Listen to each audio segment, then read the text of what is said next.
कांग्रेस जनता party वाला विषय नहीं है कि एक बार इस्तीफा दिए काम खत्म। ये इतना पेचीदा मामला है कि सबसे पहले तो 10-15 प्रावधानों में जरा पंख खोलो फिर उड़ान देखना, मौका तो दो फिर आसमान देखना। क्यों ये मौका छीनना चाहते हैं? इस देश में शोषण हुआ होगा कि नहीं हुआ होगा ये ऐतिहासिक रूप से कोई सिद्ध नहीं कर सकता। सबसे ज्यादा भूमिहीन 27% आपको भूमिहार समाज में मिल जाएंगे। तो लेकिन जब आप लोग इतने ही ज्ञानवादी होते हैं तो आखिर आप लोगों को रिजर्वेशन की क्यों जरूरत है? मैं ये कह रहा हूँ कि कुरीति अब नहीं है, और अगर है तो ये गवर्नेंस का समस्या का कारण जाति के आधार पे होने वाला शोषण है उसको वो दीजिए जो उसकी जरूरत है। ये नहीं कि एक फ्री फेयर बना दीजिए कि भाई जिसको ऐसा ना हो कि ईडब्ल्यूएस के एक लड़के को आरक्षण मिलने के बाद भी सुप्रीम कोर्ट में जाके बहस करनी पड़े अपनी सीट लेने के लिए मेडिकल में, और -40 लाने वाले को आप सीधे डॉक्टर बना दें। आदित्य राज सिंह एक ऐसा नाम जिन्होंने भारत के राष्ट्रीय संसद में बिहार का नेतृत्व किया और कई अहम मौकों पर कई अहम मुद्दों पर अपनी बातों को ये इतनी बेबाकी के साथ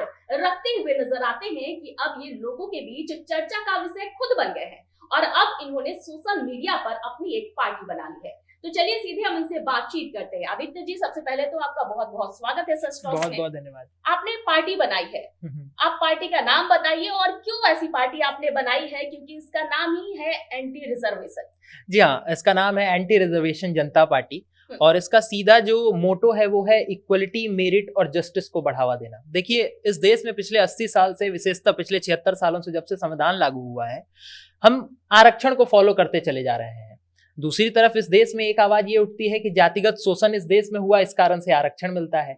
जब आप देखेंगे तो ये दोनों एक सिक्के के दो पहलू की तरह इस देश के चर्चा का विषय बन जाते हैं। परंतु हमारा ये कहना है कि हम 80 साल देश की आजादी के बाद आ चुके हैं।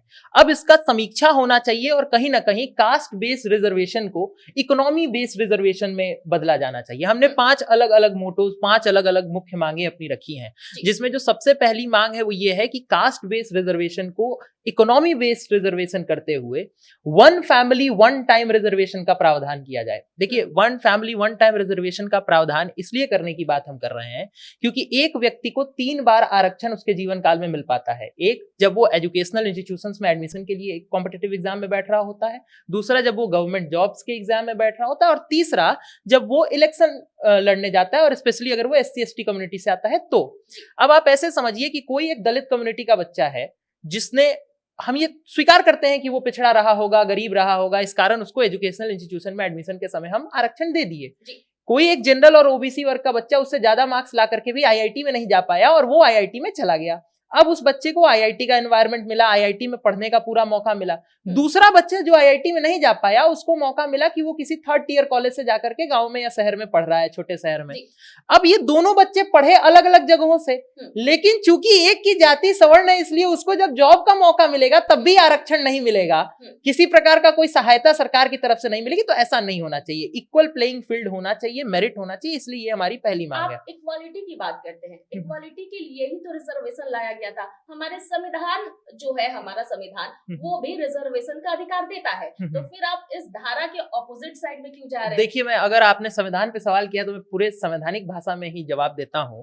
संविधान के अनुच्छेद 15(4), 15(5), 16(4), 16(5) और 16(6) के अंतर्गत एजुकेशनल इंस्टीट्यूशंस में एडमिशन के लिए रिजर्वेशन मिलता है और साथ ही साथ आपको गवर्नमेंट जॉब्स में रिजर्वेशन मिलता है। परंतु उसी संविधान के अनुच्छेद 19(1) के तहत अभिव्यक्ति की स्वतंत्रता का अधिकार भी मौलिक अधिकार है और साथ ही साथ अनुच्छेद 368 के तहत संविधान के किसी भी प्रावधान में संशोधन किया जा सकता है। सुप्रीम कोर्ट का जजमेंट 1973 में यह कहता है कि यहां तक कि मौलिक अधिकारों में भी संशोधन किया जा सकता है। और सुप्रीम कोर्ट का 1951 में चंपकम दुराई राजन केस का जजमेंट कहता है कि आरक्षण तो अपने आप में नल एंड वाइड है क्योंकि वो अनुच्छेद 15(1) यानी इक्वालिटी का विरोध करता है।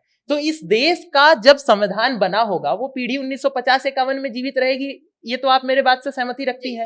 जैसे ही संविधान बना उनकी विचारधाराओं को वो लोग हम लोगों से तो ज्यादा बेटर समझते होंगे, और उस समय का सुप्रीम कोर्ट जजमेंट देके कह रहा है कि नहीं, आरक्षण जो है वो इक्वालिटी के खिलाफ है।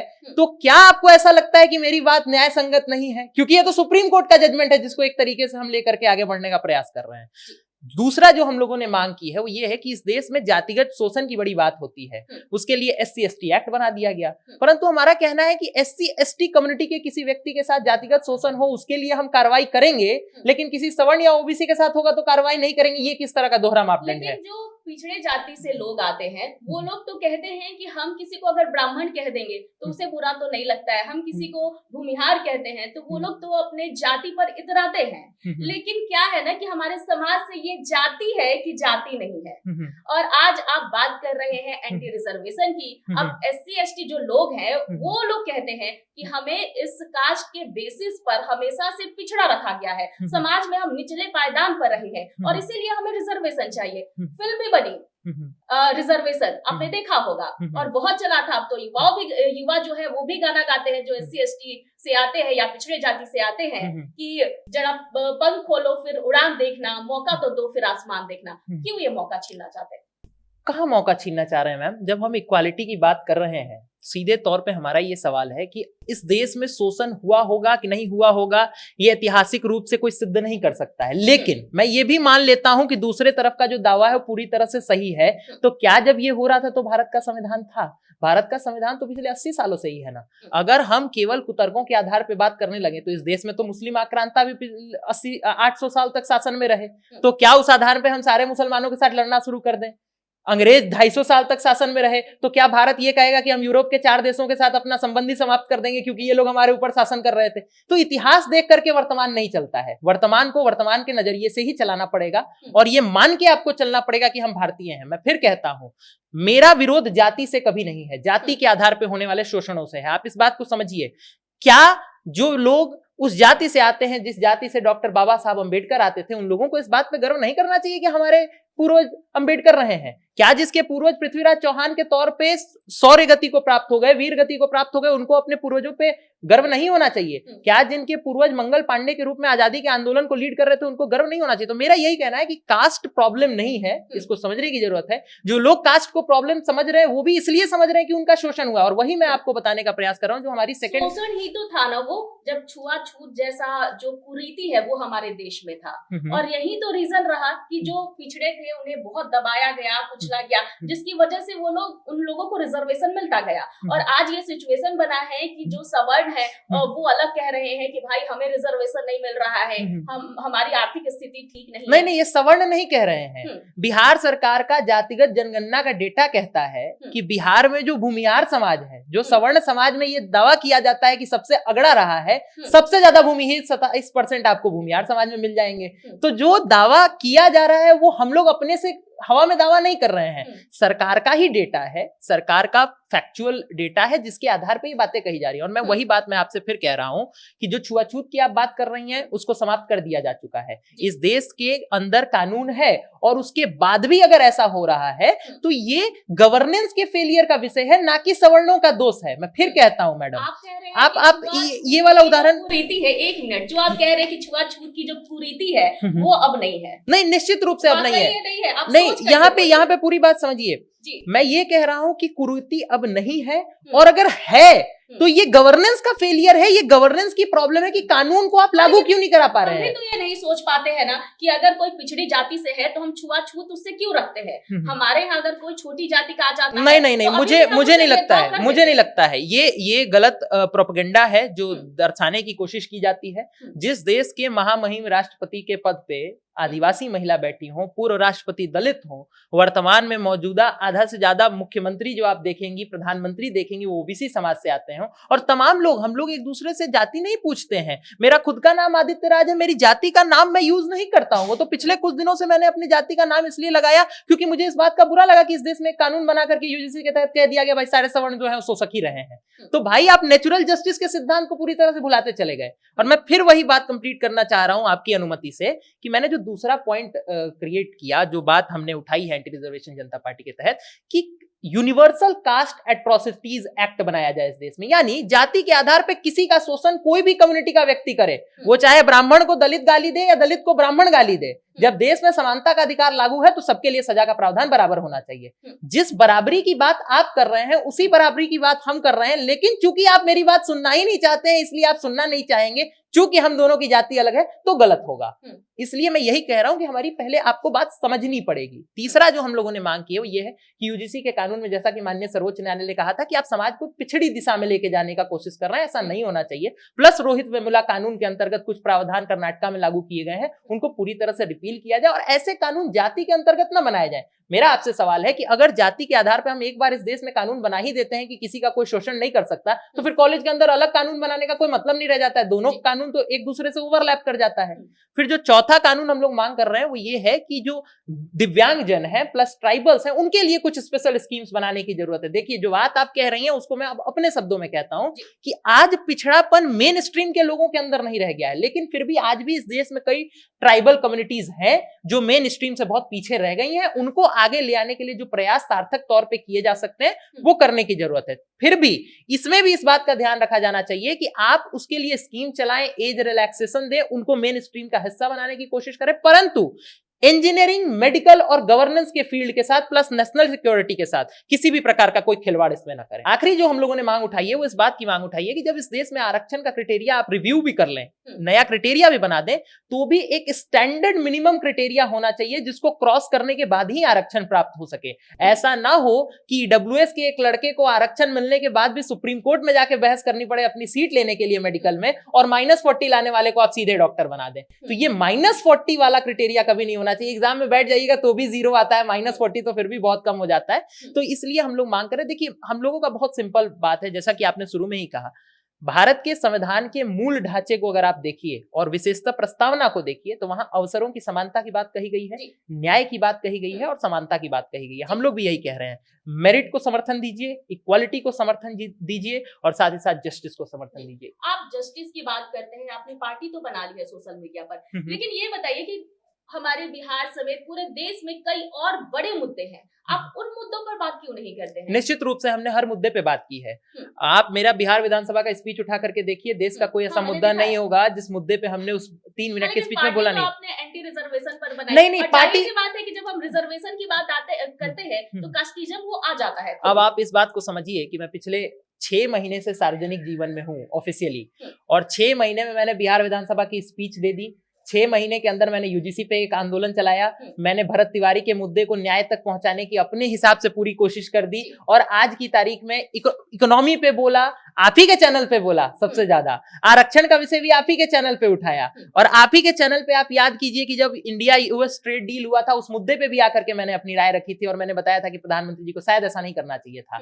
और आज की तारीख में मुझे ये लगा कि देश के अंदर एक आवाज है कि इसके ऊपर बात की जाए। नीट प्रोटेस्ट के ऊपर मैंने बात की, पेपर लीक पे मैंने बात की। करने दीजिए। जाति धर्म से मतलब नहीं है तो आप अपने पूरे इंटरव्यू के दौरान आपने सिर्फ जाति की बात की है? नहीं, हमने जाति की बात नहीं की है। आपने जो सवाल किए उसका चूंकि जो जवाब है वो जातियों के कंटेक्स्ट में ही लोग समझ पाते हैं, इसलिए हमने उसका जिक्र किया। चूंकि आरक्षण इस देश में जाति के आधार पर मिलता है तो जो चर्चाएं होंगी वो स्वाभाविक सी बात है कि आपको जवाब में जातियों का ही जिक्र करना पड़ेगा। और यही बात जब मुझे लगी तो मुझे लगा कि नहीं, ऐसा नहीं होना चाहिए, इसीलिए हमने एंटी रिजर्वेशन जनता पार्टी बनाया। अच्छा, दूसरी बात और मैं आपको बता दूं, जब इनकी टीम से हमारी टीम ने संपर्क करने का प्रयास किया, हमने कहा कि भाई आप 5 मिलियन तो हो गए, लेकिन थोड़ा ये तो बताइए कि आपका एजेंडा क्या है। पेज बना लेने से तो काम नहीं होता, इस देश में तमाम पेजेस हैं जिसके कई सारे फॉलोअर्स हैं। तो वो लोग कहने लगे कि नहीं, जब 5 मिलियन हो जाएगा तब हम तय करेंगे कि हमको करना क्या है, हमारा एजेंडा क्या है। तो भाई, जब आप दिशाहीन आंदोलन चला रहे हैं तो भीड़ का हिस्सा बनकर के हम लोग नहीं कर सकते। हम लोग पढ़े लिखे लोग हैं, कोई अनपढ़ भीड़ तो है नहीं, या फिर 500 में आने वाली भीड़ तो है नहीं कि एक बार आप नारा लगा दिया हम आपके पीछे चलना शुरू कर देंगे।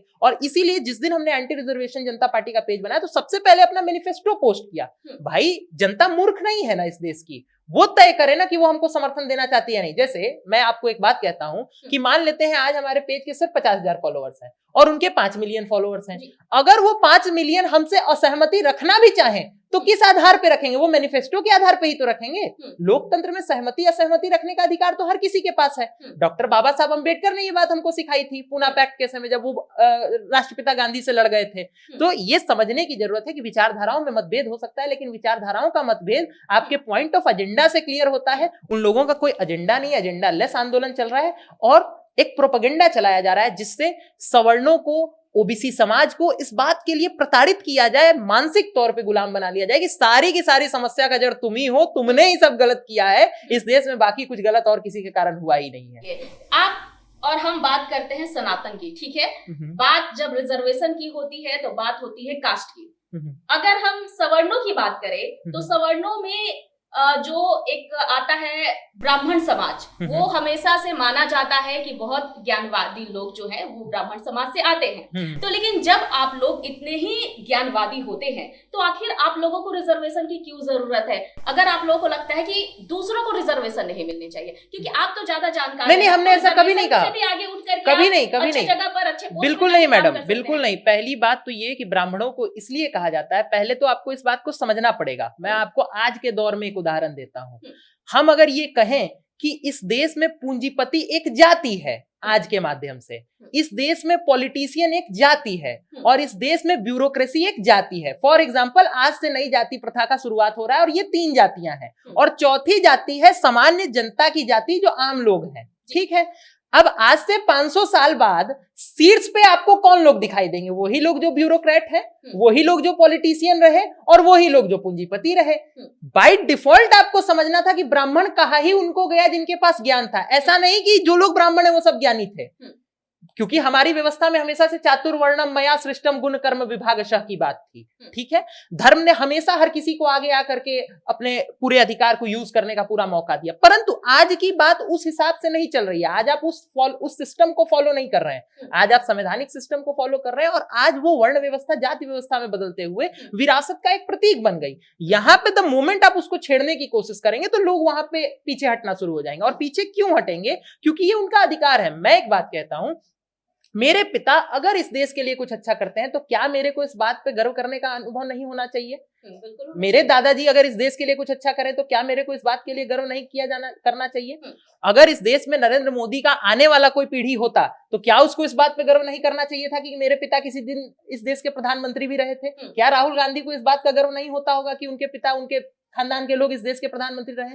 तो जिसके प्रधानमंत्री रहे वो गर्व करें, लेकिन हमारे पूर्वजों ने इस देश के लिए इतना कुछ किया। आचार्य चाणक्य ने अखंड भारत का नेतृत्व किया, मंगल पांडे ने आप देखिए कि आजादी के आंदोलन का शंखनाद किया, और BN राव ने इस देश के संविधान का ड्राफ्ट तैयार करने में इतनी बड़ी भूमिका निभाई। तो अगर ब्राह्मणों के वो पूर्वज हैं तो ये ब्राह्मणों का दायित्व बनता है कि वो अपने पूर्वजों का सम्मान करें जी, क्योंकि ये बात मौलिक कर्तव्य में लिखी है संविधान में। आप अगर धर्म के हिसाब से ना चलिए तो आप संविधान के हिसाब से चलिए।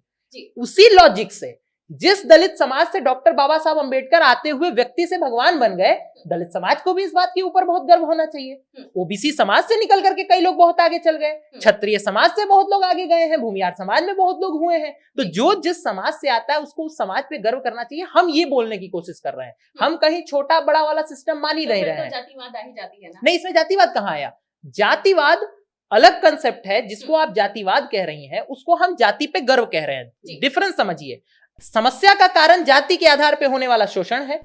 अगर मेरा नाम आदित्य है और आपका कोई एक नाम होगा XYZ, अगर हम दोनों का नाम कुछ ना कुछ है तो इसमें तो कहीं बड़ा छोटा का कोई बात नहीं हुआ। उसी तरह से जाति एक पहचान का प्रतीक है, उसमें कुछ बड़ा छोटा का कोई पहचान ही नहीं है। जब संविधान कह रहा है सब बराबर है तो आप इसमें बड़ा छोटा समझ क्यों रहे हैं? हम तो बस अपने लीनिएज को फॉलो करते हुए उसके ऊपर गर्व कर रहे हैं ना। आप समझने का प्रयास कीजिए मैं जिस बात पे जा रहा हूँ। अच्छा आदित्य, ये बताइए कि जो राजनीतिक पार्टियां हैं आज की, वो रिजर्वेशन को लेकर के ज्यादा बातचीत नहीं करना चाहती हैं।